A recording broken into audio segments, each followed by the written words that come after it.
This is the hardest organizing department, and I want to bring him up here, Mr. Wayne Richard.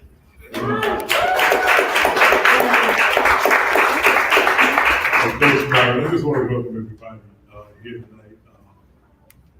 It's exactly the way the one who's proceeding to say it. This is a moment for the folks to become a part of a bigger family of hundreds and hundreds of folks who have used the medium of writing and expression to share their hopes, to align with the challenges and struggles that they have in common with each other, and to create enough power to change their community, and the word is the blessing, and the message of the word. So I just want to welcome you all tonight, and let you know that you're part of a family that's been going on since 2007, of folks who have really used their passion to craft and create words and prose and lyrics and songs, and sing their own individual songs out of their heart, and use that as a light, as a beacon, as a symbol of hope, so that y'all can heal our community and become a better place in our world.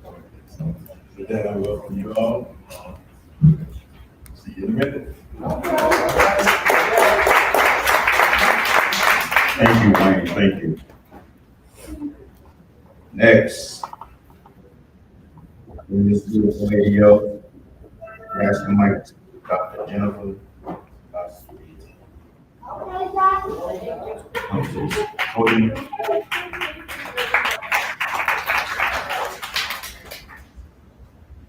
Well, this is my 10th year doing this from Adler University, and the person before me who started working with all of you did this, I think, since 2002 or 9.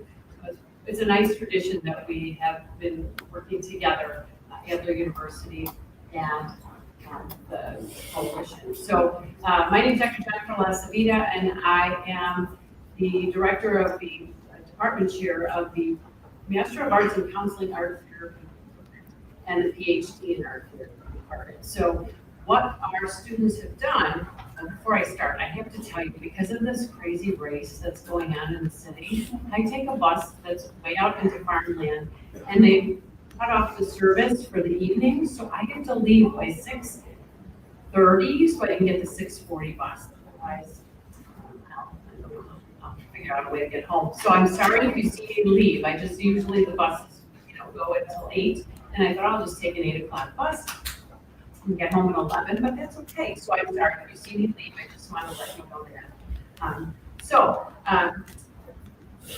These walls, I was thinking about this, these walls are filled with books and poems and authors. And how perfect that we're here at this American Writers Museum. And you are the writers and the creators. It all starts with an idea or a thought. And after that, it comes with writing it down, writing a word, then another word, or a scribble, or a dot, or a little squiggle, and then it becomes a painting. So it all starts right here. So we are surrounded by stories, and you are now sharing your story with courage. And my students created what we call an empathic art response to the poetry. But we kept it kind of abstract. And one of the reasons we wanted to do that is so that you could also add on to there, either your words or a doodle or whatever the case would be. So our poets will get, after they read, and I think Claudia will help me with this, after it's all over with, we have reserved artwork for them. And then after that, we would like all of you to go home with a piece of artwork. Work on the tables, and again, they're abstract and simple, but then you can make them yours, because I think it's all about creating. And so you can leave with a piece, and it will remind you of today. So whether you sing, you dance, you play music, you act, or you draw, you are a creator, and you are creating something that never existed before.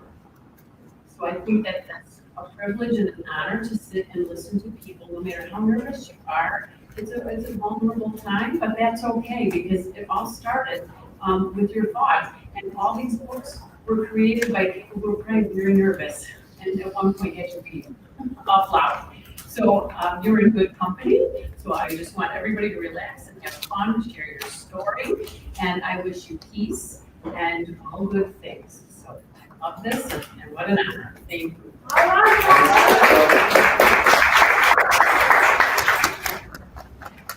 Thank you, Dr. Lasarito.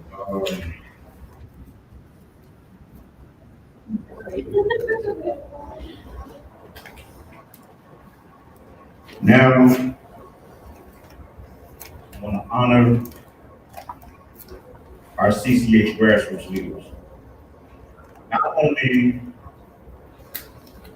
those who are with us, but also those who are not. I'm going to call out 5 names to people who are very near and dear to us.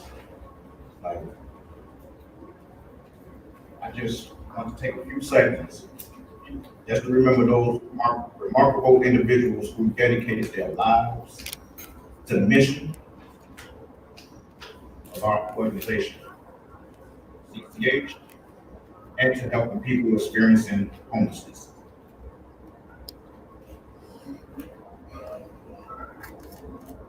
Victor Cruz,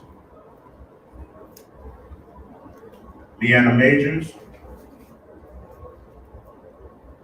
Catherine Jones, Edrika Folk, Keith Freeman.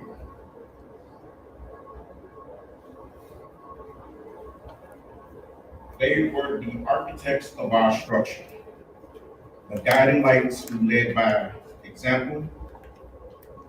Their selflessness and unwavering commitment created a lasting change and inspired countless others. As we remember them, let us renew our dedication to our cause. Let their legacy guide us as we continue to fight against homelessness and advocate for change and extend a helping hand to those who are in need. Their impact will forever be cherished, and their spirits will inspire us as we strive for a future where no one faces the hardships of homelessness.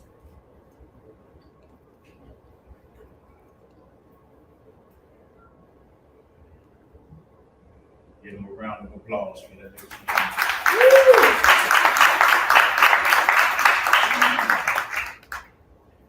Okay. Happy time. Happy time now. Everybody ready? I want is everybody ready? That's what I'm talking about. See, I'm about to do a good job with something. So we finna get ready with this leaders of the city.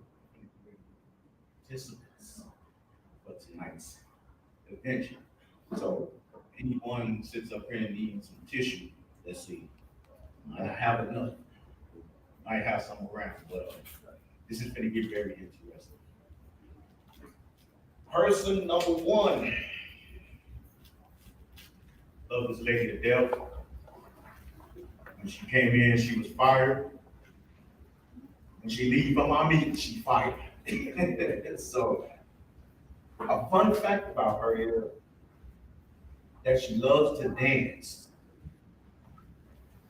She is a grandmother of 11 grandchildren and 2 fur grandchildren. You know what the fur means? It ain't my fault that was put on there. You know. Oh, okay, because you know, I just want to get it right.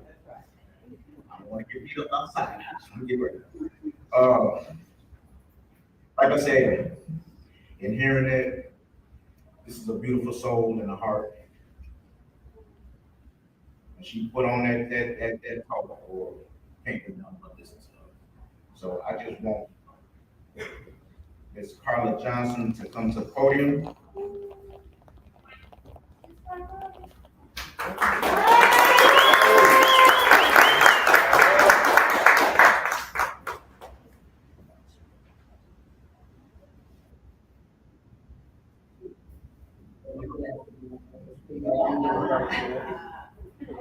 First, I want to thank everyone for coming out, my family and my Chicago Coalition for the Homeless Family.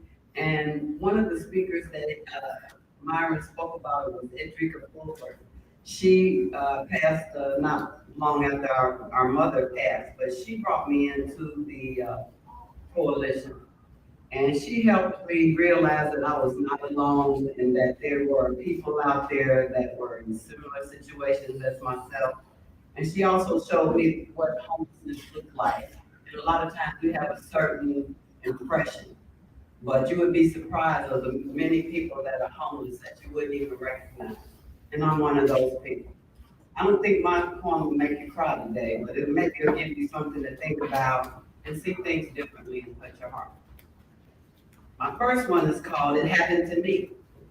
As Myron was saying, I'm a grandmother, I have family, but life is full of twists and turns, lessons taught and lessons learned. Never did I think I would be without a home, but a house is not a home if it's really not your own. You learn to hold your concerns and emotions just to keep the peace, not realizing you could only be prolonging the risk. How do you go from nowhere to go, to doubled up and to feeling low? No one knows the shame you feel when life has taken you to this ordeal. My faith has kept me and led me to this point. I know there are people who share my plight, and now I can see some future in sight.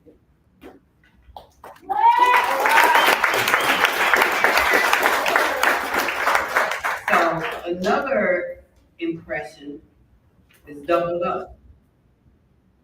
When we grew up, that was just part of our heritage. You know, there was always more than one family in the home.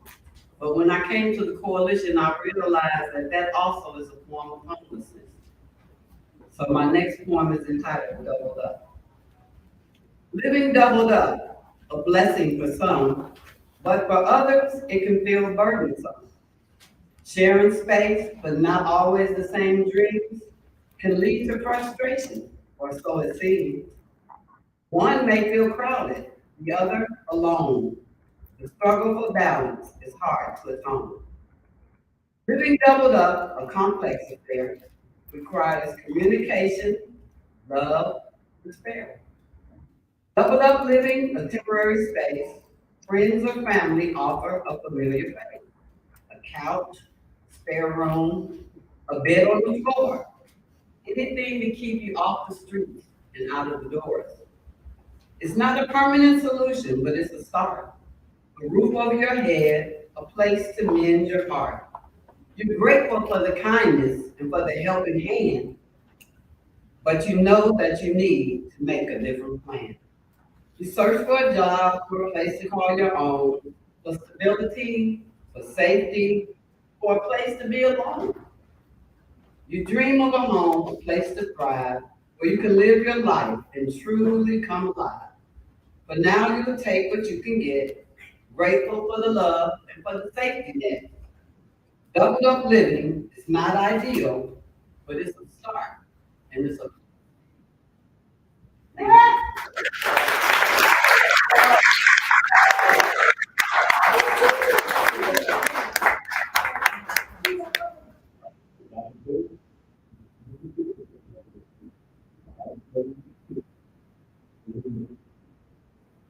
Next, this gentleman he's a dear friend. Oh my God. I love it. This gentleman holds a special moment because he was one of my first friends in and talking with him, he kind of eased me out of my shell. But a fun fact about this brother is that Tim grew up in West Side Chicago, two-parent family, 13.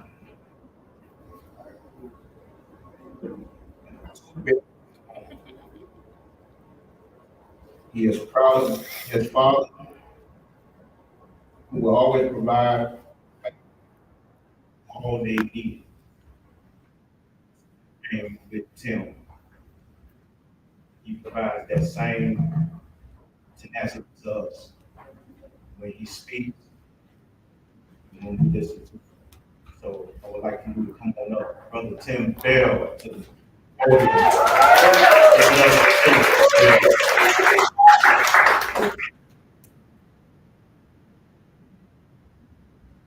Once you come to the podium, you just keep it going.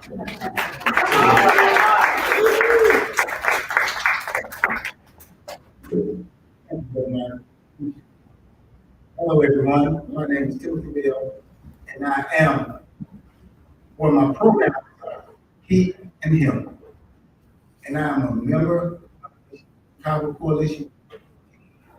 I am a outreach assistant, grassroots leader, and I'm a member of the Speakers Bureau. Okay? And I titled my PTC, The Many Faces of Homelessness.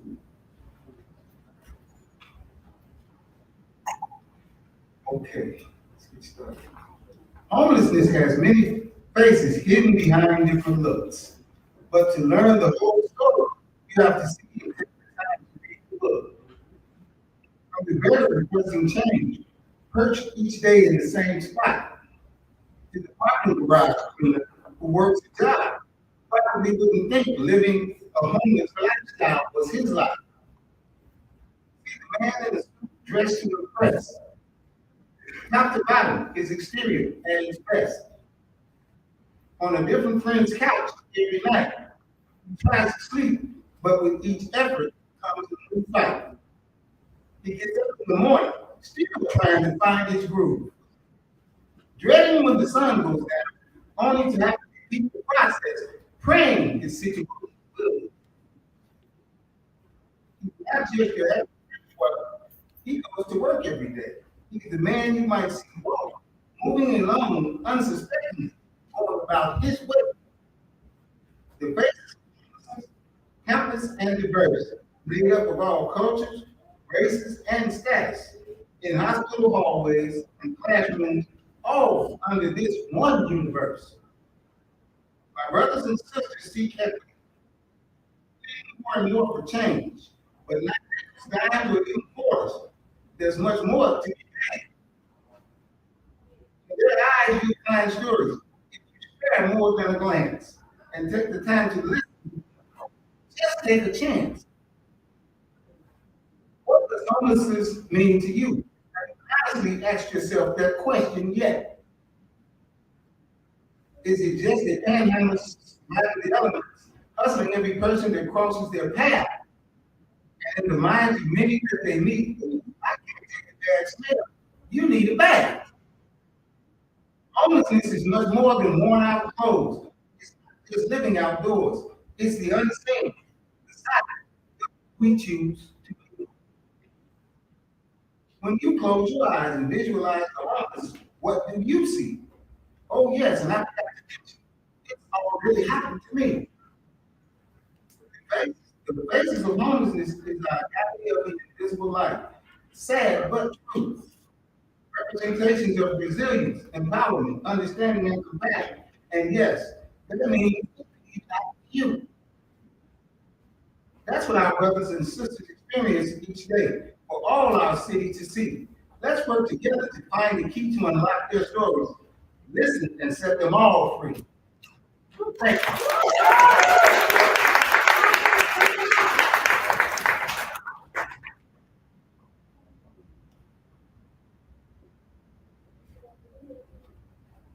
Oh, it ain't over. This gentleman, I got the pleasure to meet a while ago through passing, but during a few meetings, I ain't said a few meetings, I got to know him very well. And like I said, I love this dude for what he stands for, great knowledge and everything else. Here's a fun fact about this man. He has a passion to make those around him become a better version of themselves. Motivated to carry on through adversity and to never give up on themselves when others say he can't. That's about brother to say that right there. So I want to bring him up here to the podium, Mr. Brian Rogers.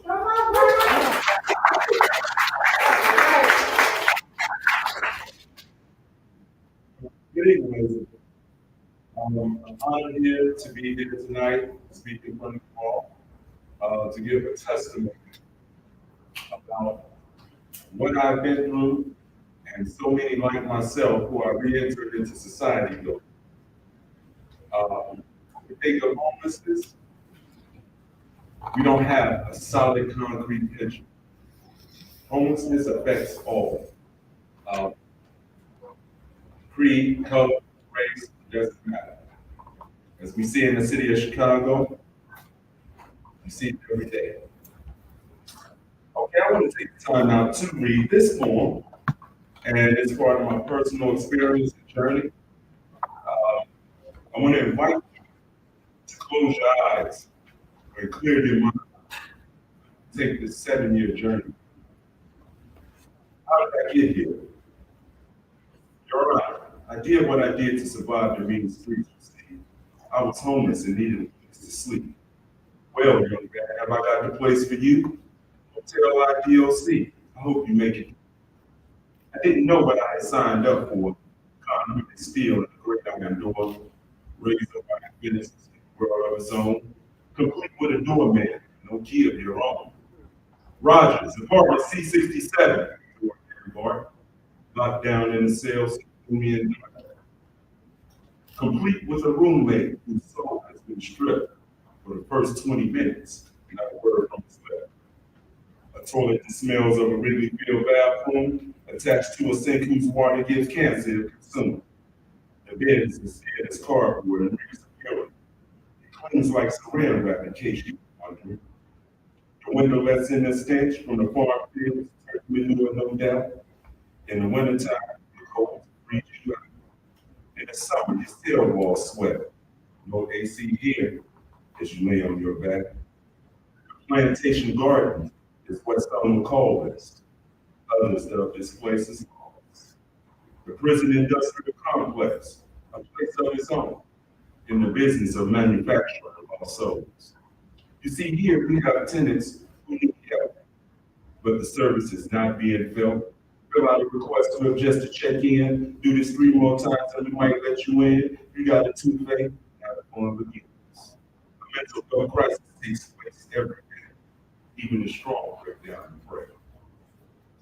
You see pressure bust pipes, not just the ones in the wall. The landlord comes and fixes it.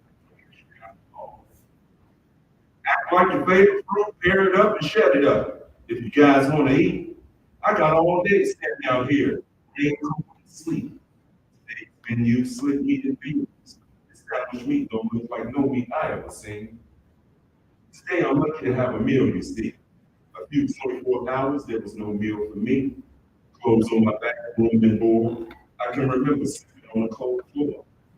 Now comes the day when the state of fix. Loss of a voucher, it's time to hit those bricks. Transportation to the place from which I came, no money, no clothes, and no place to stay. Next stop, Chicago. Familiar place, no doubt.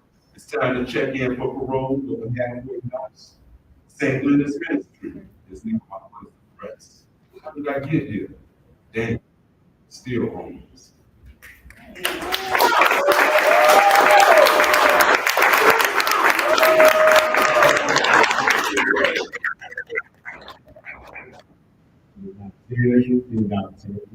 Hey, he is gonna bring it tonight, Our beautiful soul that's here today. Reason why I call her beautiful soul, many times that I'm gonna talk to this lady. All the hardships that she's been going through, if it's losing a loved one, loving her children, especially her daughter. You know, you can't put money on that right there. You cannot put no dollars cannot amount to what this lady brings. A fun fact about this lady is that her most valuable gift is her daughter Mariah, who is a high school freshman whom she loves and supports. See, like they said, there's a mother's love everywhere. It's like child. So I want to bring this lady to the podium. Miss Margaret Bingham, please come to the podium. Give her a round of applause.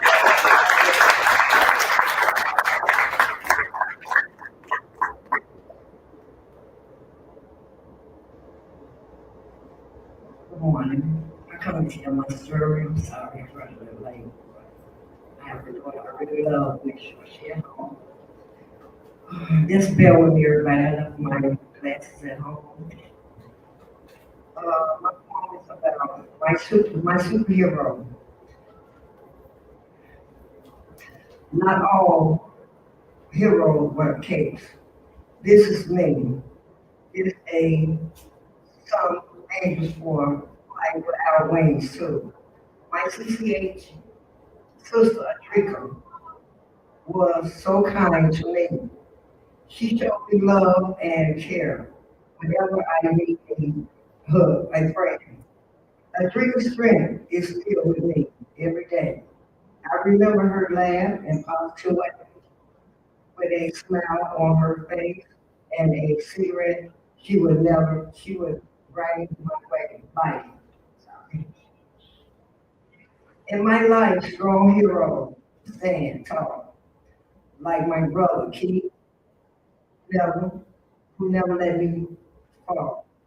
He would guide me and give me a happy hand. Teaching my son navigate life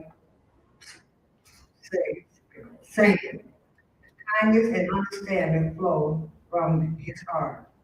A positive word play his part. He always carried a smile on his face and a bottle of water in his hand. Keith was everyone trusted hand. All the memories he left are close and clear. He gave strength with his love and taught us not to have last but no least. Let me tell you about my dear angel, my brother brought home near to my heart. Too soon, he went home with God. His time was not long here with us. Yet the kindness and love are forever strong. Visit your home and eat your chicken wings. In exchange, he brings laughter and gather glow. Okay, how we miss you so much. Our moments of giving, laughing together, and making mama scream. I'm so proud to be part of 68.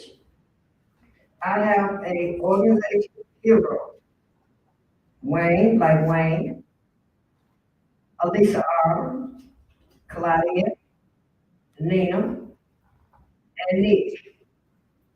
Alisa Phillip, Nina, Nigel Callie, who makes me feel like no one can mess with my daughter, Mariah. Thank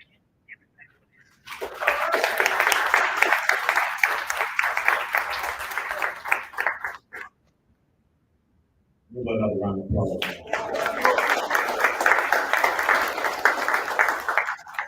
I have to do something very quickly.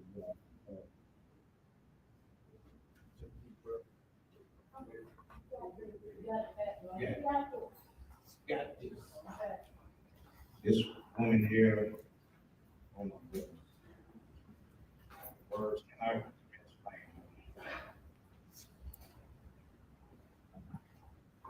This is a lady that I see this little lady in the room, strong heart, strong mouth. I know we had some like that. But this woman always has something funny to say. Because she believes a smile on your face is a smile in your heart. Right. Because she does that in our meetings. And we can't do nothing but love her. So I want y'all to give a round of applause to Miss Patricia Franklin, please.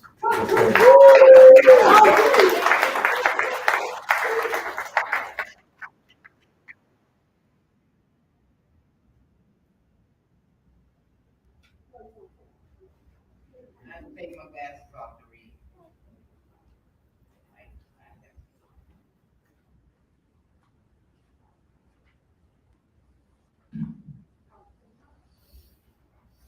Okay, my story, my poem is called Bleeding Hearts. It goes like this. In the heart of America, beneath the bright blue skies, in the city of Chicago, where dreams come alive. We all are Americans through and through, regardless of race. A noble call we are to undertake.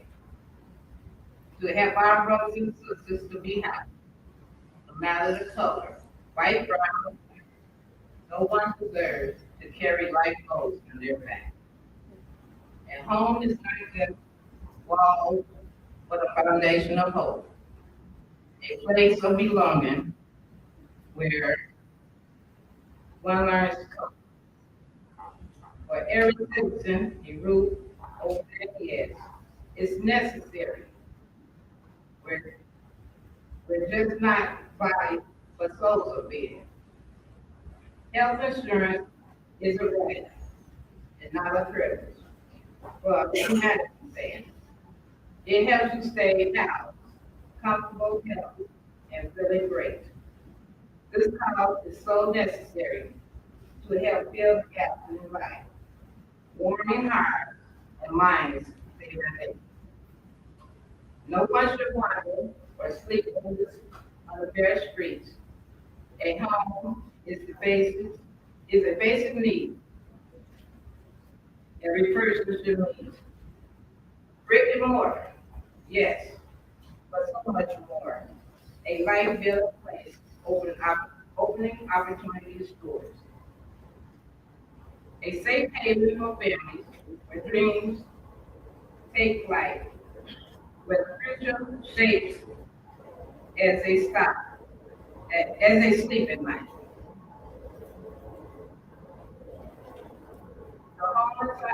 The homeless are lost, but not alone. Without help, without helping hands, a new life can be sung. Imagine a city where everybody has a home. They feel love, safe, and they have no need to run. With care and compassion, let's find them a home. Let's find them a home, restoring dignity and hope for all. So let's join hands and stand tall and proud. We can make a difference. Let's say it out loud. Let's stand as one, provide support, share love through good times and bad times until the work is done. Housing, health insurance, and love all around. It will make happiness and comfort for those who are sleeping on the ground. This is our mission to bring Chicago home. A city of full love, with no need for people to run. Together, we rise in unity. We strive to make housing and human rights and keep hope alive.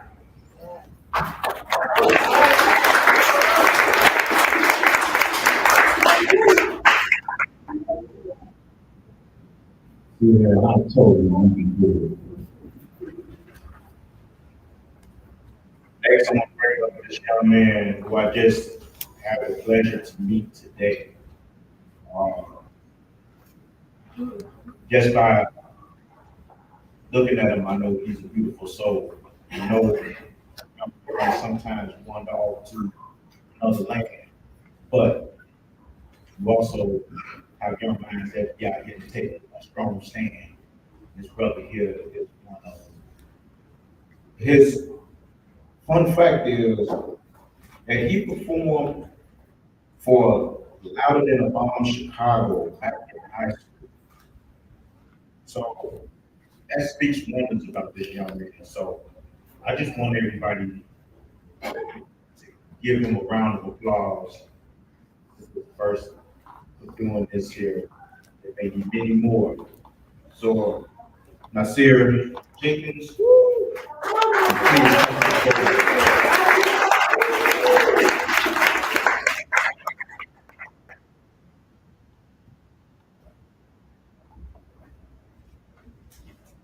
Hello.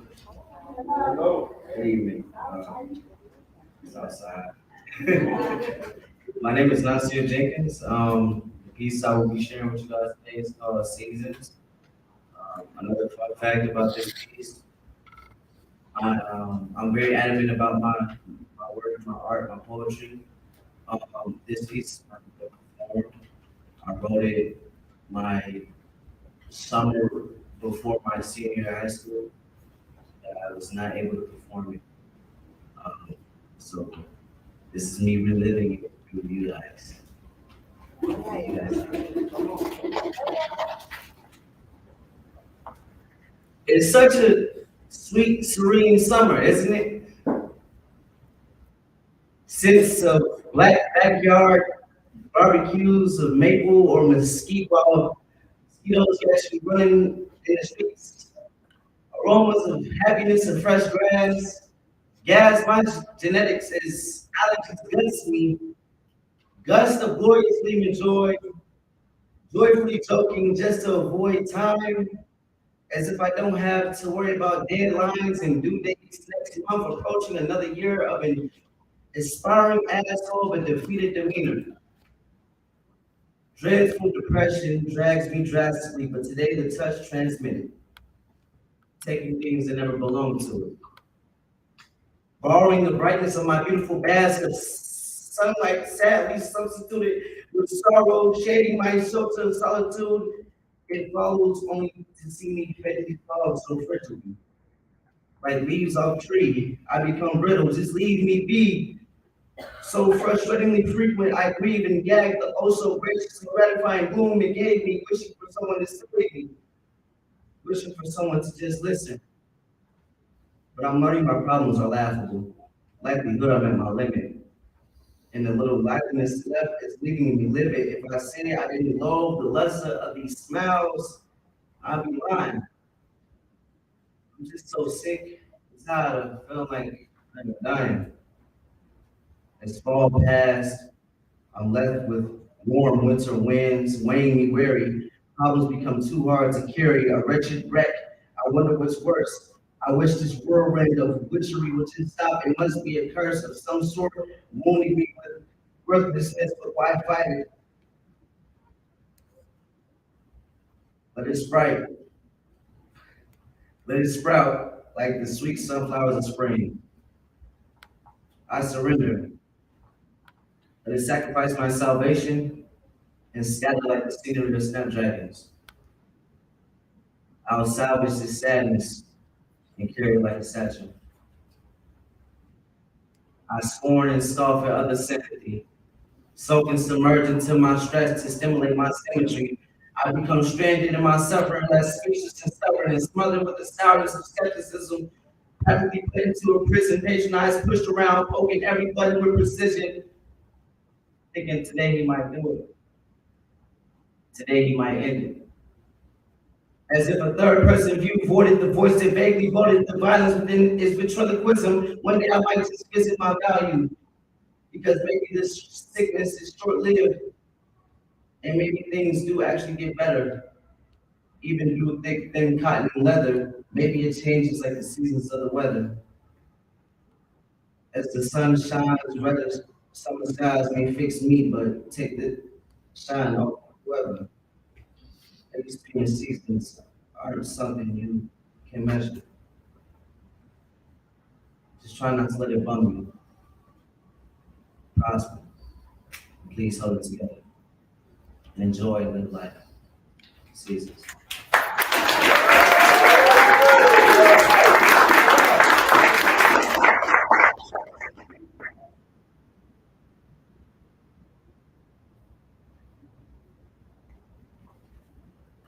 Give this young man another round of applause. Isaiah, thank you.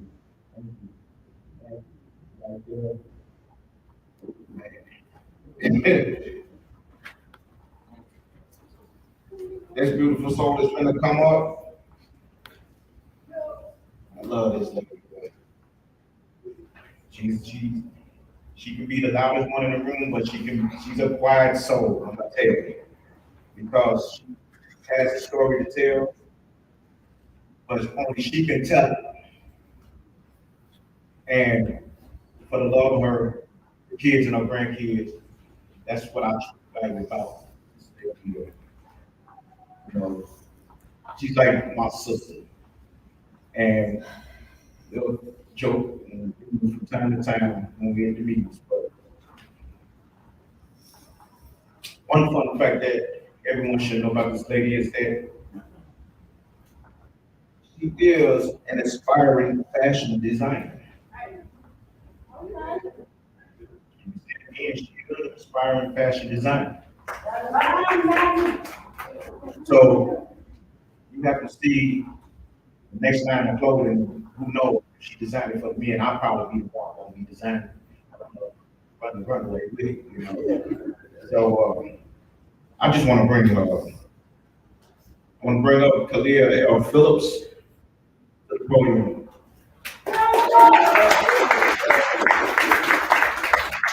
Good evening,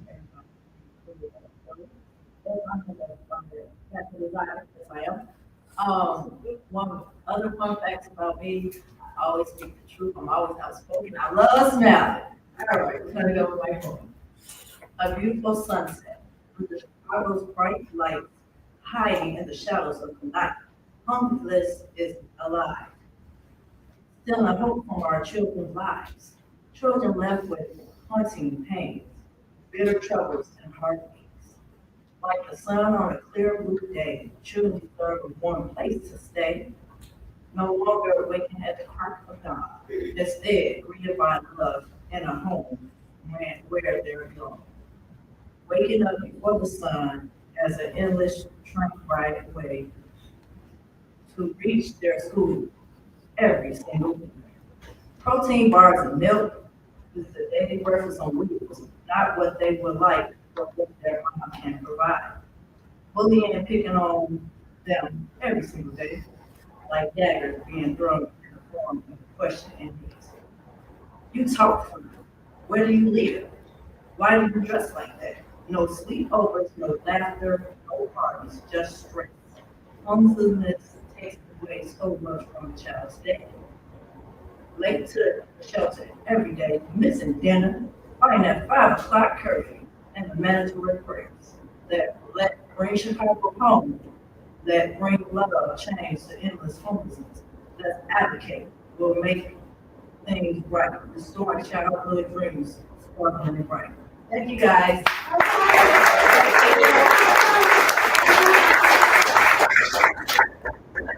Right, thank you, guys. Thank you. No, for this next woman here, I got to go for classes for this next one. I got trust to know.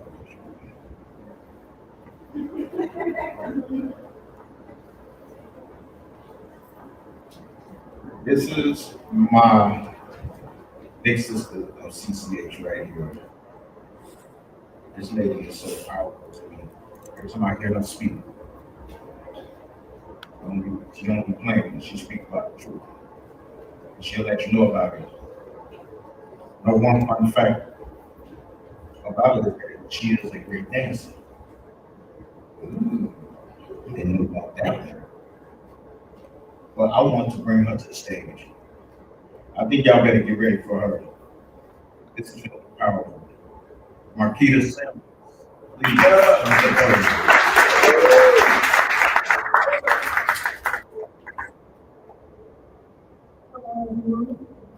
I am Marquita Sims, and yes, I am live. Yeah, I am a dancer, and I am truth. I speak truth to knowledge. When I wrote this poem, I thought about all hopelessness and what it does to people, and this is so true. Damage control. When you say that word, come say it one more time. Damage control. Life is a roller coaster of ups and downs. I have been through trials and errors that put most people down.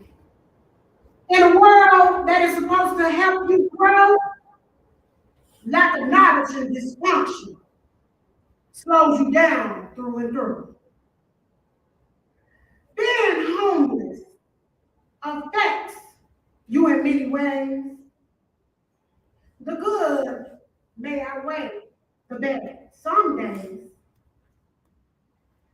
The hurt and pain carries you through. Having trust issues from having closed off too. Y'all know that feeling.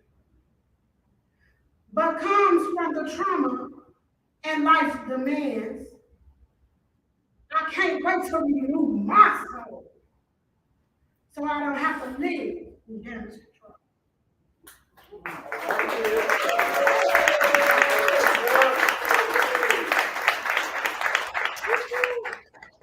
Only one thing I want to say about that. All right. This lady, oh, Lord. She's one of my BFFs, and she's one of my heart and souls because this woman stays on top of me. From the good to the bad, she stays right there.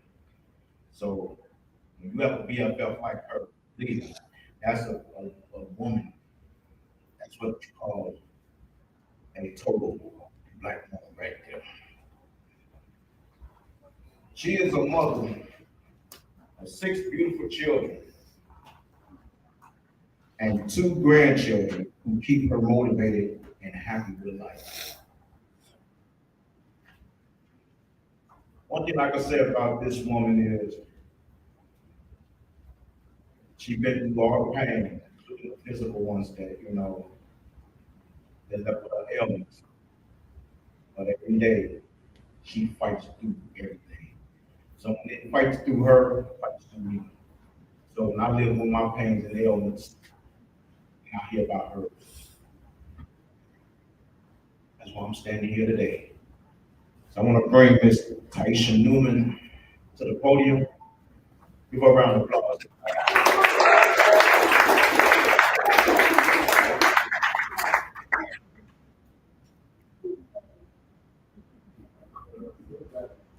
That's what keep it and going. My name is Taisha Newman. I'm a grassroots leader with the Chicago Coalition.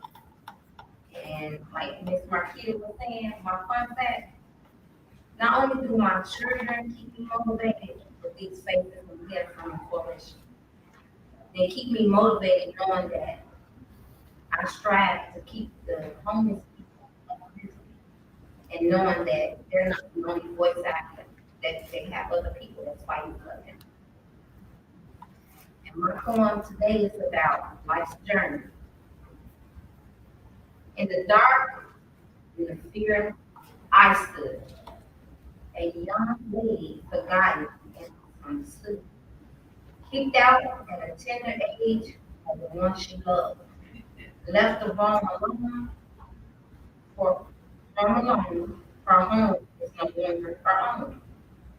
She found refuge in cold and abandoned water. A refuge from a world and its deep far falls. Many years passed and love appeared, or as I see, but behind his handsome mask, a light lived within those dreams. He hid his lovers, his secrets concealed. His love is never revealed. Leaving her broken with cruel deception, led astray. Leaving her homeless with nowhere to stay. Yet she refused to claim she wouldn't be mean, for her children's well-being meant more to her than the love he pretended. She prayed for strength and looked for an attack, trying not to look back at hard aftermath. Her priority to shelter her children and make their dreams come true. Finding housing was a big break. Through pain, sickness, and hardship untamed, a flame of hope within her heart remained. She sought aid from kind souls who cared. Their hands reached out in compassion and shared. Today, I stand as a poet and an advocate. Advocacy became her call to navigate. To raise her voice and stand proud and tall. For no one knows the mental state. Those without homes, the unseen, to bring light from the struggles they made in routine. In those Chicago streets, 65,000 souls, invisible, unheard, and stories untold.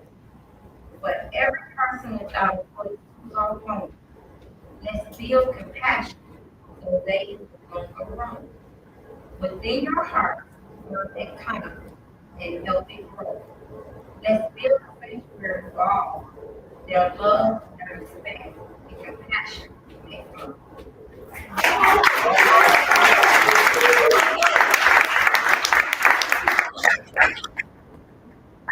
Thank you, Taisha. Another round of applause for Taisha.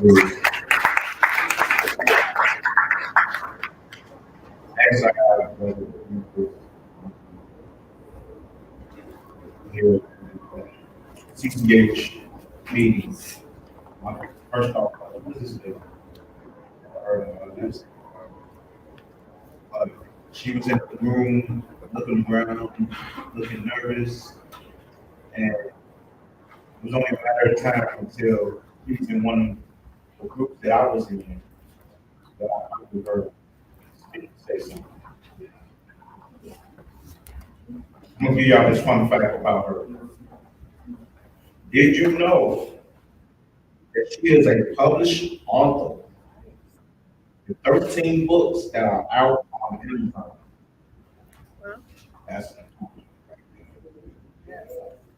she has a following on Facebook where she gives encouraging words to her audience and enjoys writing because it's part of her purpose.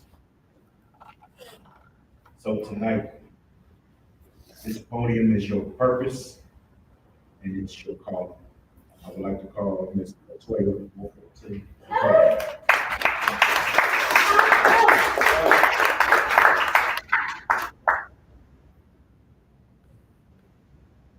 Hello, everyone. This poem is titled, You Please Me. Another fun fact about me is I have 6 children, 4 girls and 2 boys. And this poem, I was afraid of, like, standing there, but God, like, so it took me like literally, I'd say 3 minutes to write it. And it said, you are destined for greatness, everyone can see. Beautifully made in the image of God, you are. You are the apple of God's eye. A king or queen at heart is what you are close and far. Never let no one tell you anything different because you are a star shining bright and really stars at sight. You graduated to God, for perfect image you were made. Your hairs on your head are numbered, and you find description, and that's the skin. Your skin is wondrous. You beam in the sunlight. You gleam in the moonlight. You are perfect in God's sight. You beautifully made you are. I want you all, I wrote this poem because, we all go through things. Everyone needs to know that you are beautifully made, no matter what you go through in God's eyes. Always remember that. Thank you.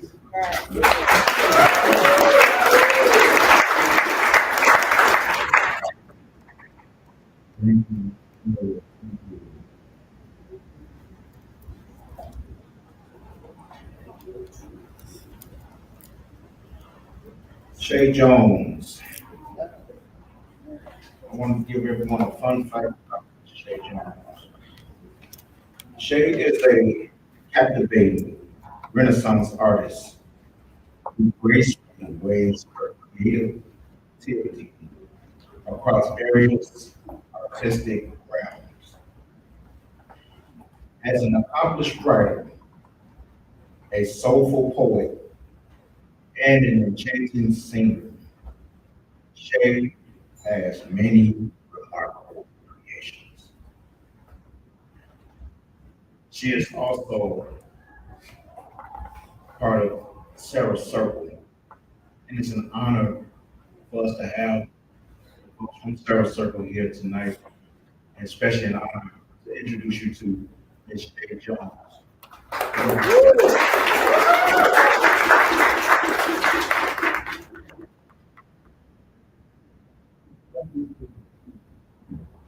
Fun fact about me.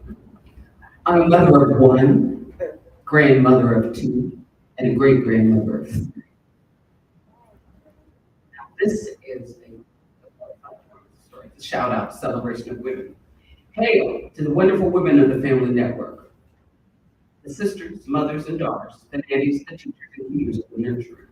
A humble toast to the caregivers, grandmothers, and granddames of the great women who have dared to forgive love unconditionally, to the fearless queens, to those sister beacons that truly made us shine, made us reflect, and made our hearts sing, being pride at ourselves and our successes, whatever we inevitably choose to do. Yo, to the ladies that lovingly meddled in our business, the infinitely patient females caring community. Women that simply made us have to think, and thank God we didn't kill ourselves over some significant other, or kill a significant other over something insignificant. To the loving power femininity, to those true peacekeepers, to those whose friendships that have given us the courage to love ourselves and give ourselves a return. Truly remarkable. Here's to life gifts from the heroes and sheroes and Negroes and zeros we've encountered to this moment, which is already changing us, passing us, letting us go and twinkling up. We're no longer who we were yesterday. If we're looking in this time of shame and blame, of too much love and not enough self-control, of ageism, sexism, racism, need and greed and downside of the COVID, whatever, we prayerfully turn over to the past and look to our future. Stepping quickly and quietly into history, taking with us a faith and wisdom we'll need as cloaking in our movement tomorrow. To the naked truth of the impending case, to our apathy of life outside our own. May the grace and peace we've already received extend to our not yet born generations. From themselves. May our Creator's bountiful love heal and bless those of us who humbly long to understand His law and His grace, and guided by the power of His word, by our prayers of faith, to our sister souls understanding that our grace and our beauty are measured by our age and our wisdom. Wisdom related to temperate rage. We now hand off the baton to our children's children. May they peacefully repeat the process of life with caution and hope. Hope, which builds foundations and truth to all transformations resigned to love, sacred as gifts and facts of life to the millennium, the one that will realize 1,000 years of peace. Okay. Next one is the healing of our hijacked society, or the consumption of humanity. Today, more and more Americans are experiencing homelessness. There are no jobs for the homeless and fewer subsidized jobs for the mentally handicapped. Why is that? Jobs have been cut all over the country, and the skilled workforce for today's jobs are in high demand for jobs that are available. The Kim Foundation reported that 26% of all Americans over the age of 18 have been diagnosed with mental disorder. There is a large homeless contingency in every city in America, and the mentally ill continue to be blindsided while suffering.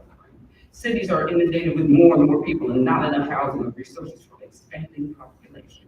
City developers and officials fail in their attempts to work together. There are plenty of empty buildings in every city in America and the state.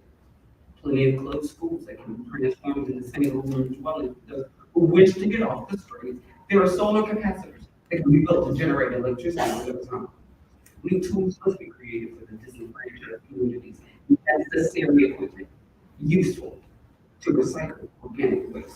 If other countries can develop means to transform their communities, why aren't we doing it? They mostly Christianity should.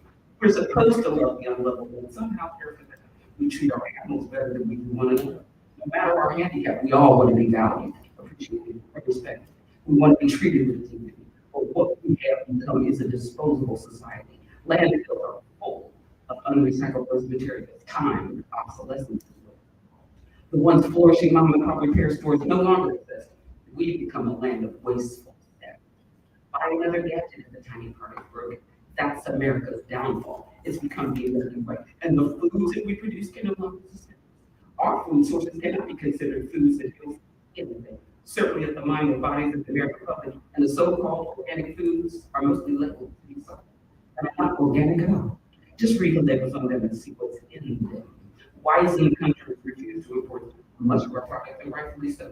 Food should be medicine, not synthesized and chemically treated organisms that we have been consuming for over 30 years. Compounds developed and crafted for the sole purpose of masking our ailments and of the profit. Create them. Medicine should be taken, but for a short time, not a lifetime. The mentally and the anxious like me need foods designed for our brains' wellness. We need resources to challenge our hijacked society. PFAS in our water system are chemicals produced in the United States since the 1940s and cannot be removed. They're in everything, including the air that we breathe. And it's just another insult put upon corporations who care less about the society they live in. The seafood we eat contains mercury. Too much consumption of it will kill us. My best friend loved catfish and refused to stop eating it. She died of cancer last year. I got cancer, I was given a test to create something to boost the immune system and combat the cancerous cells that had invaded my body and my brain. I prayed. I found scriptures and was told by the Creator what to do. He said what I was creating wasn't about me, it was about Him. I was given a task by God to create from Genesis 1 to now. Focus and respond to what Revelation 22 says. The leaves of the trees are for the healing of the nations. I take my task seriously. So when I started making it, I started sharing it. Did I know what I was doing? No. But I am obedient to God in His name, which is His presence. One of my doctors told me that I had created an immune boost, so I did that. I've shared what I created with all my doctors, my family, my friends, almost free for almost 4 years. One of my doctors, who is now retired, raved about it. He said that my concoction calmed him down and gave him energy. Beside myself, he was my first guinea pig. I also created different fermented foods and healed me, which I sold to many of the staff at the hospital where I was going to at the time. I sold it to others that were aware of the value of fermented foods in their diets. People were ordering my probiotic gut pickles from me because they had heard about what I was doing. Yes, I research now. I was a sickly child, in and out of the doctor's office since I was 16 years old. I had critical food allergies that made my body violently susceptible to toxic poisons, but I didn't know how severe it was until I had gotten home. America, we need resources for the homeless, jobs and foods that heals the mind and body. I said, a woman who had scoliosis, I could really walk. I couldn't stand for any of the time. I discovered chiropractors and acupuncture, and because of my faith in my Father God, I never felt it. I no longer had cancer, and the complex PTSD which I had mobilized me on my entire life is finally being controlled. Written on the 9th floor wall at the Harold Washington Library in Chicago, from the second inaugural address on May 4th, 1987, Harold Washington said, throughout Chicago history, when we have faced such crises, we have summoned our resources and developed vision. We have reawakened the power to redirect our priorities. Now, once again, we are called to the challenge. We must apply the lessons of the past to the challenges of today. That's the horizon I look towards as a mighty prayer warrior. The clock is ticking. We have a destiny. We have jobs to do. My desire is to help others. What is the goal for your lives? We must humble ourselves and love and help one another, because humility is not humiliation. Food has to be recognized as a jumpstart to wellness, especially for the homeless and mentally ill. We are all one spirit away from mental decay. Like I said before, I take my things. The Lord is my shepherd. I was born for such a time as this. I was appointed and anointed, so I decree declare as a bird fly in the air that the resources will come. They must come. Let His will be done on earth as it is in heaven. Glory to the Lamb of God.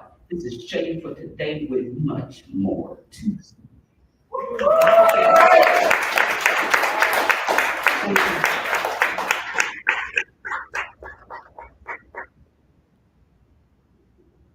Shade on the right? And I'm really need to get shade down. All I can do is this here and shade. That's all I can do. That is powerful. Thank you. Next, bring the lady to the podium. Fun fact about this beautiful lady is that says she likes to daydream about having the best mother ever. Mom. Really? She believes everyone should dream big because you never know what will come true.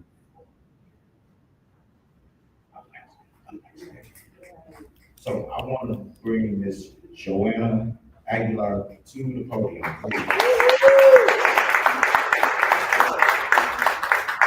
everybody. That daydream, it came to me actually in a detailed vision. I was in a beautiful, like, mud clay bath with a certain person in my life that I want that vision to become a reality, okay? About 4 months ago, I came across another angel in my life, Claudia. Since then, I have been a part of the Coalition for the Homeless. I am sensitive about sharing in detail about my homeless story. I can assure you that I am actively healing. Okay? Here we go. Homeless Confetti is the title. We know the order, then sometimes fear can cloud us. So what? Let it smell fear. So when I'm near, the magic begins and a clear order will be near. Suppression will lead to an explosion of thyself recreation, reinventing explosion. Homeless superhero, don't think just a zero, focus on being that spiritual zero. My challenge is to try to find a home within my heart when my heart is at times in a tug of war. Thank you.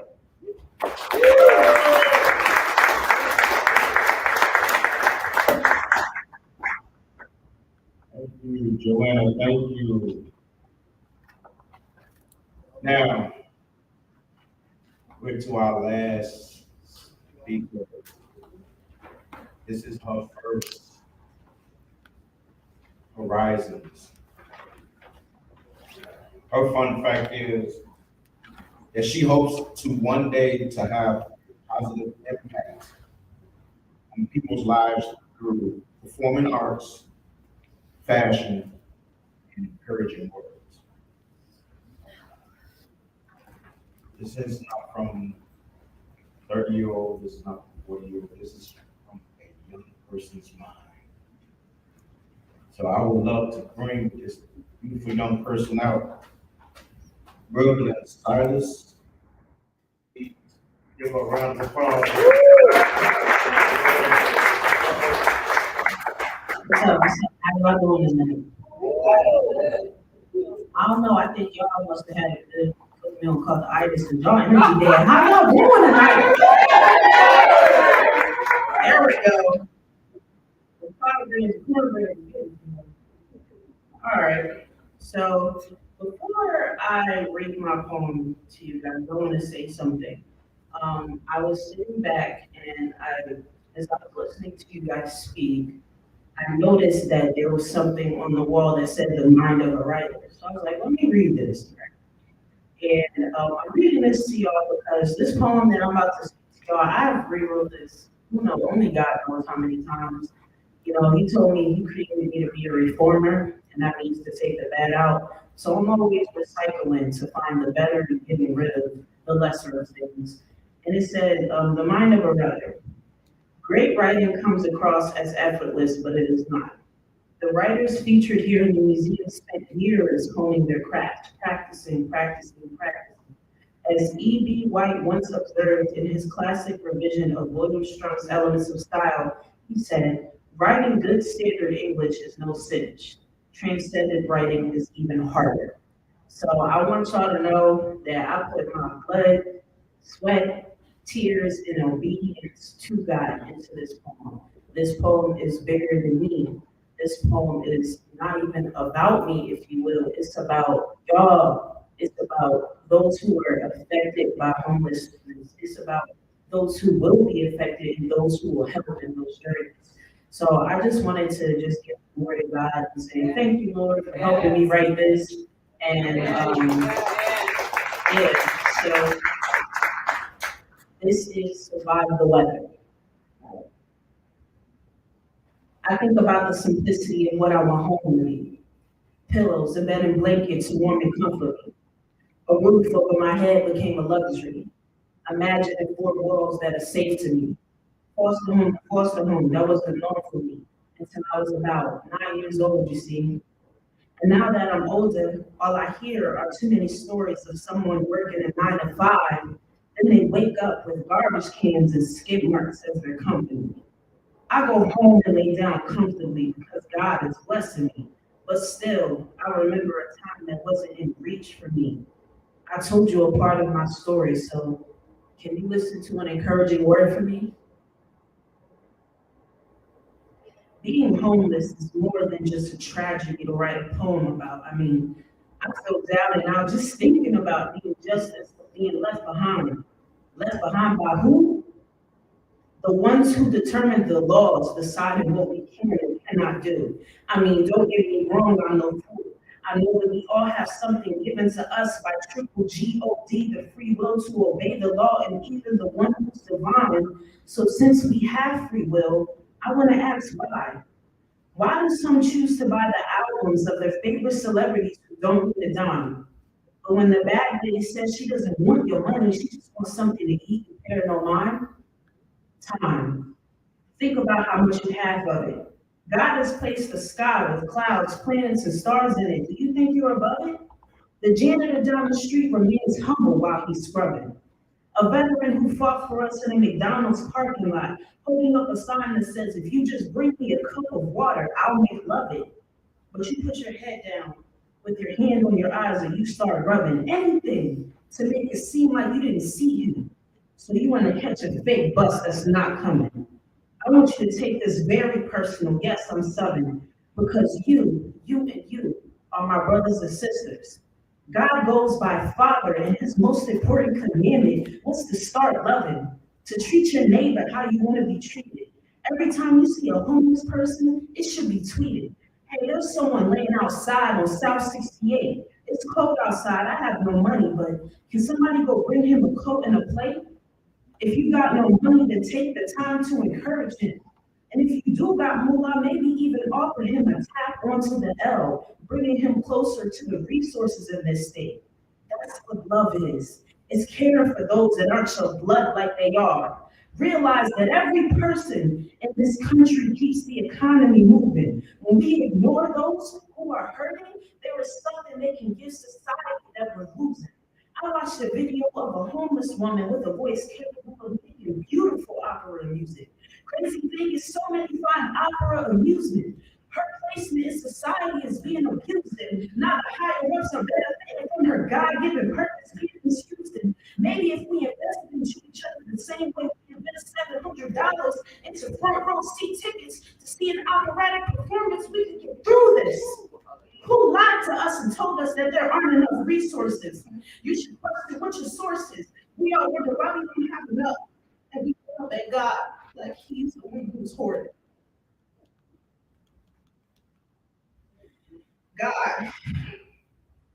God, something about that name. God is a benevolent, generous provider. It's in him, and that perspective is important.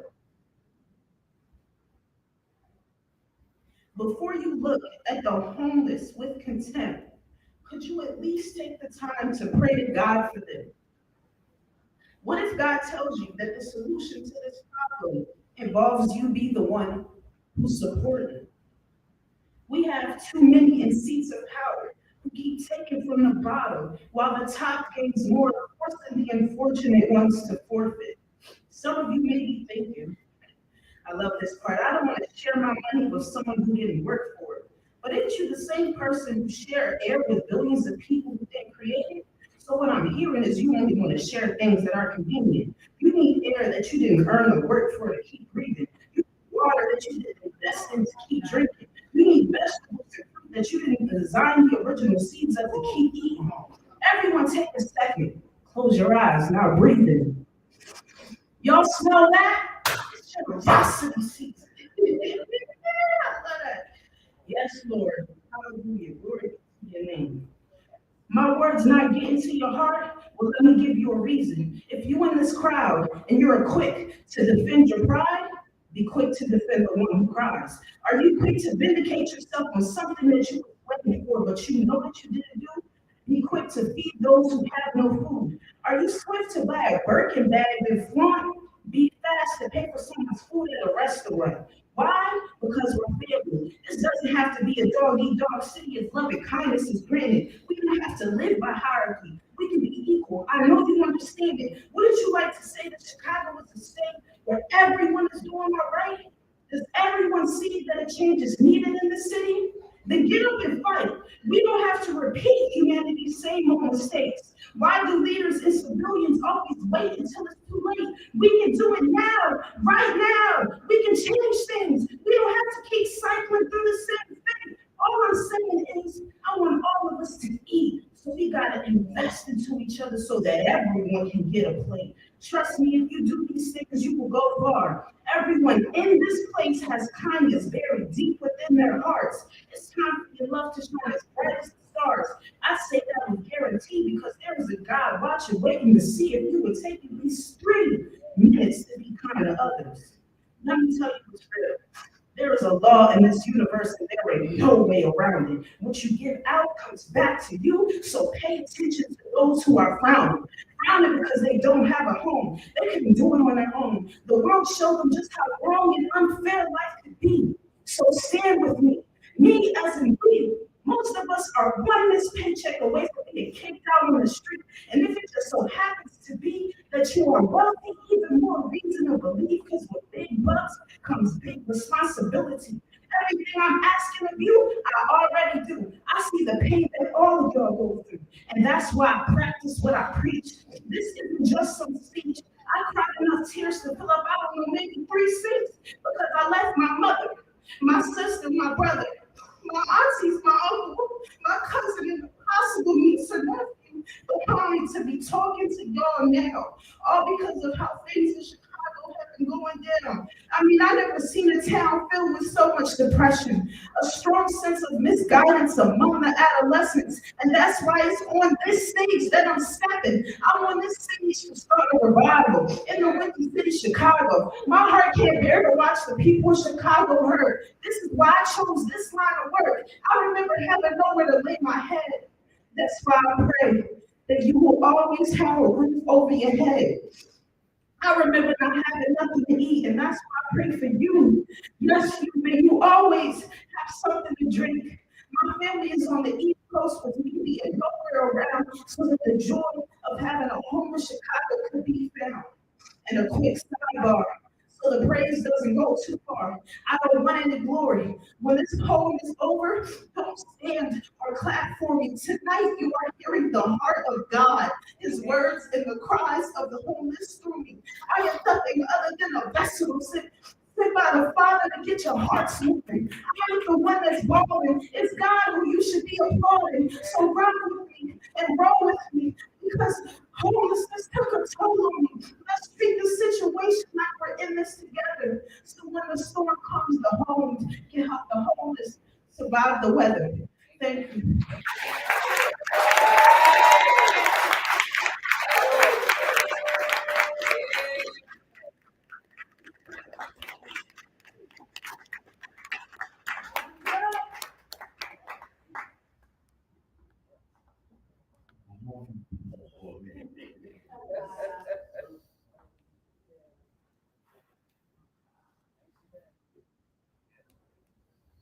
Now y'all see what I'm talking about.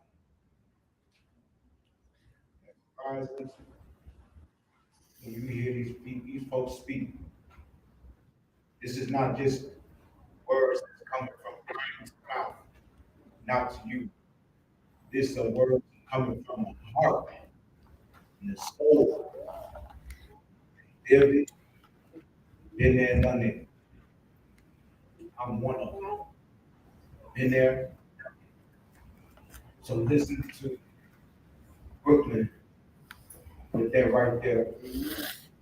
First, I ain't had tears. Tonight, I'm gonna shed. I'm gonna shed each tear that's coming down my face because for those 65,000. Thank you, Brooklyn. Thank you for that.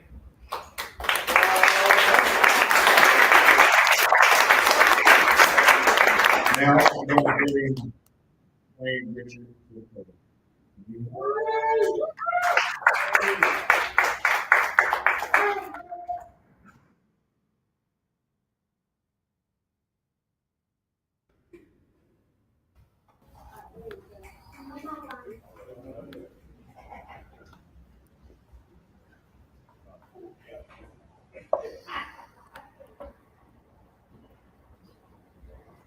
Great, I got the honor of presenting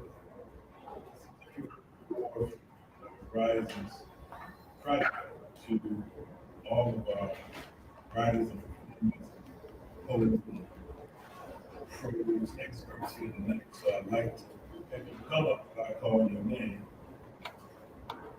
Joanna?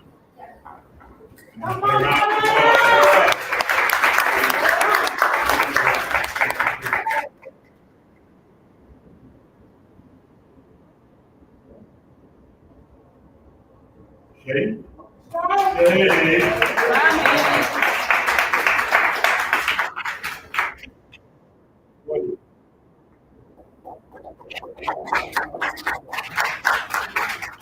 Aisha.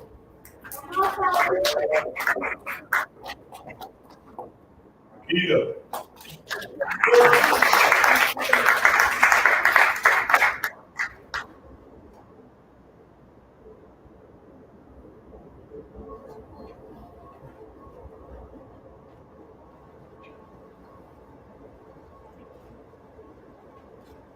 Kennedy.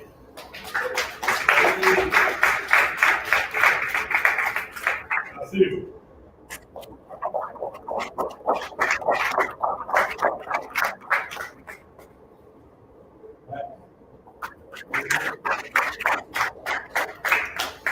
Margaret. Yeah. Ryan.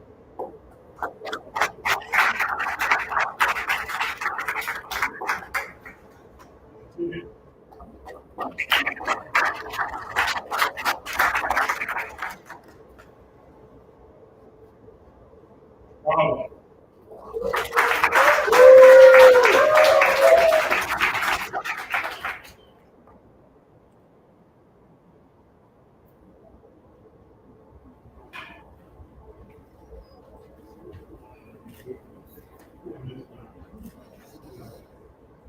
Brooklyn, yes.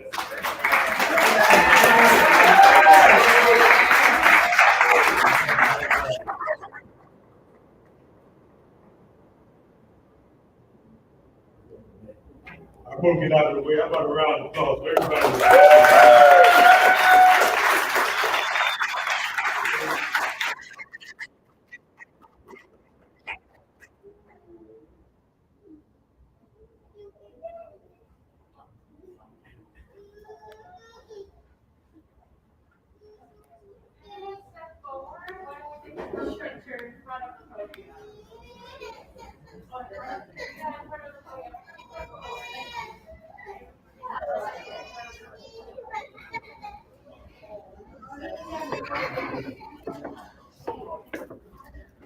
Come all the way up, guys. Come this way.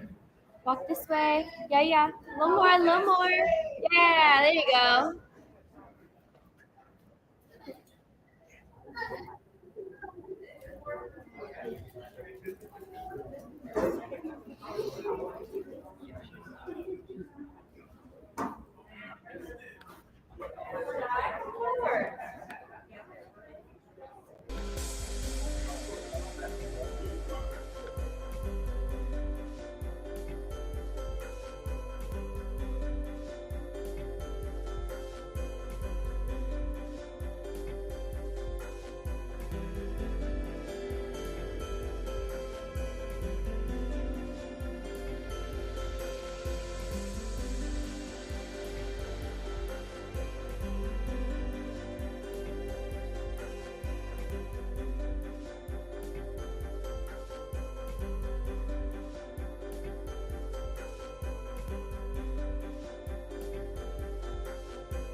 One who supported Horizon Showcase 2023. This is including the American Writers Museum, the Doug Schenkelberg, Wayne Richard, Dr. La Sabida, she had to leave us. Adler University students, poets, volunteers, CCH Communication Department, CCH community organizers, and attendees, and everyone who helped make Horizon Showcase a success. Give y'all a round of applause.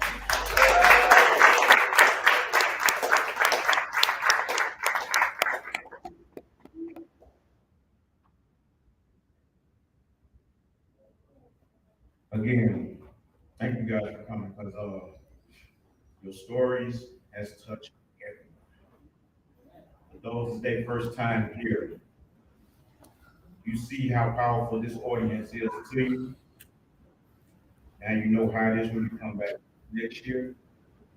Take those same words that you put on paper, and now you have a story to tell again. So don't ever be shy, scared, because in CCH's business, it's all about speak up and speak out. Speak up for what you're fighting for. Speak out against the measures that are treating homelessness wrong. So, to the young people that's in here, take this, what you have seen tonight, take this, because the next time it may be you gonna be up here sharing your story. See, I could share mine, but it's too long. Probably the field of the museum talking about it, so I ain't gonna talk about it. But I do have a tiny short story that I'm gonna say.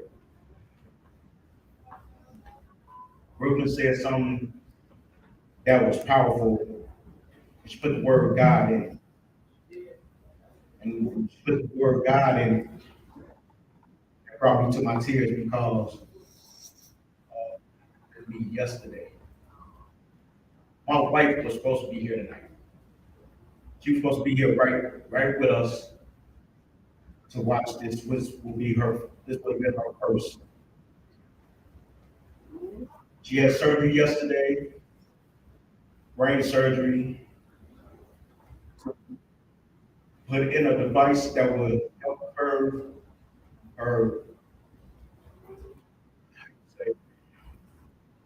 seizures. Thank you. To curb her seizures, because she was having, where it was back. It even scared me. And the time she get in the hospital and watching the doctors bringing it back up, myself, I sat there crying. Because I don't want to go through this. I want to put that on no woman or man. As I close out, I went to go see her today. I got the information yesterday, but I saw her today. She is doing great. The surgery is a success. And I just got a phone call about 30 minutes ago. They had her up and walking around. So, I'm going to look at the word of God right here. All the way around. But if he can do it for me, he can do it for her, he especially can do it for you. My name is Myron Berg. I thank you for coming out to the 2023 Horizon Showcase. And enjoy yourselves and be safe. Amen.